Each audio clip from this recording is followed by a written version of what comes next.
Elle l'accuse d'agression verbale et physique, de menaces et d'intimidation, et dit avoir eu peur à plusieurs reprises qu'il ne la tue. Il l'accuse de violence, d'être narcissique et sociopathe, et de vouloir détruire sa vie. Bienvenue dans le monde de Amber Heard et Johnny Depp.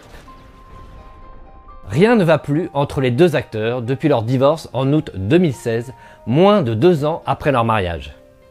Amber Heard et Johnny Depp, c'est plutôt une belle histoire d'amour au départ. Ils se sont rencontrés sur le tournage de Rome Express en 2011. Mais très vite, l'histoire tourne court. À peine officialisée, quelques mois plus tard, Amber Heard demande le divorce. Elle va ensuite l'accuser de violence conjugale pour finalement accepter de passer un accord avec lui pour 7 millions de dollars. Ainsi liés, les époux sont sommés de ne plus jamais parler l'un de l'autre dans la presse. Une condition qu'Amber Heard va quelque peu oublier. Amber Heard continue de parler dans la presse, et notamment au Washington Post, où elle raconte le calvaire qu'elle aurait subi à ses côtés. Johnny Depp n'en reste pas là et riposte en l'accusant à son tour de violence conjugale. Depuis le mois de juillet 2020, c'est un autre volet de l'affaire qui s'est ouvert auprès de la Haute Cour de Londres.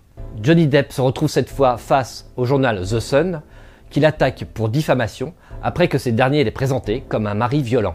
Histoire de déballer encore un peu plus les détails sordides de cette tumultueuse relation, le tabloïd britannique se défend en invoquant 14 accusations de violence formulées par Amber Heard. Face à la Haute Cour de Londres, les deux camps auront l'occasion de présenter des témoignages pour se défendre. Bref, tous les ingrédients sont réunis pour que cette romance express continue de faire parler d'elle encore longtemps, très longtemps.